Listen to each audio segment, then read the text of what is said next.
Qu'est-il arrivé à Amron? Qu'est-il arrivé à la plupart des personnes qui ont combattu le régime RPT Unir, la famille Gnassingbé? Comment se fait-il?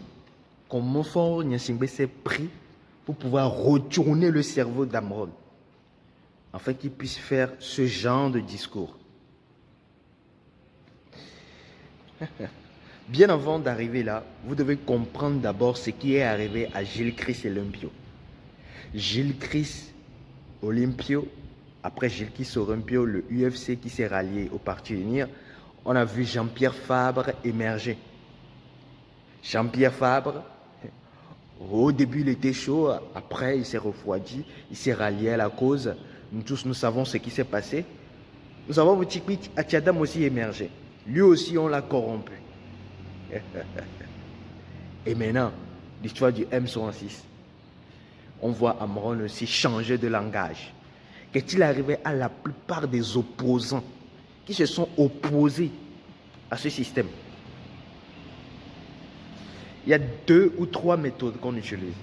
Si on n'arrive pas à te menacer, si on n'arrive pas à te mettre à genoux, si on n'arrive pas à te changer les pensées au travers des emprisonnements, des arrestations, des gardes à vue à l'ANR, au SCRIG, si on n'arrive pas à te torturer,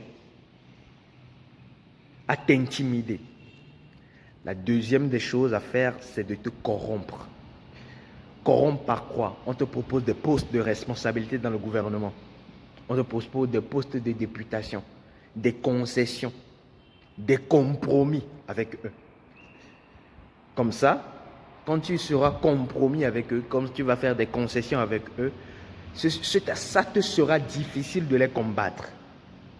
Et s'ils n'arrivent pas à t'avoir dans les compromis, dans les concessions, ils te proposent de l'argent. L'argent, des cadeaux. Soit le président, soit ses bras droits.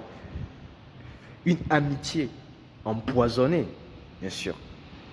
Et quand tu prends cet argent, ces 20 millions, ces 30 millions, ces 50 millions, ces 100 millions, c'est terminé. On te propose une mission pour le Togo. C'est terminé. Il n'y a plus d'espoir.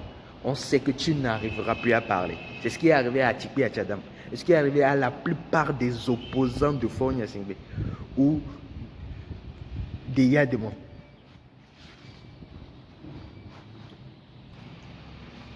Donc en résumé, on te intimide, on te menace, on te traîne devant la justice, on te torture, on te met en garde à vue, tout le temps à la gendarmerie, tout le temps au SCRIG. Ta maison est surveillée, ta famille est surveillée, tes appels sont surveillés. Oui.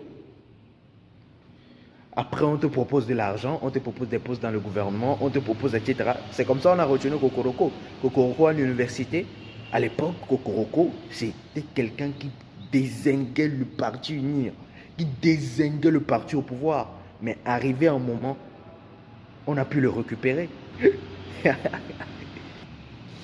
Si vous voulez réellement comprendre comment ce système fonctionne, il faut lire des livres de la CIA, du KGB, des services secrets les plus puissants du monde. Comment retourner un agent contre son propre pays? Comment retourner un agent de la CIA contre son propre pays? Comment retourner un agent du KGB contre son propre pays?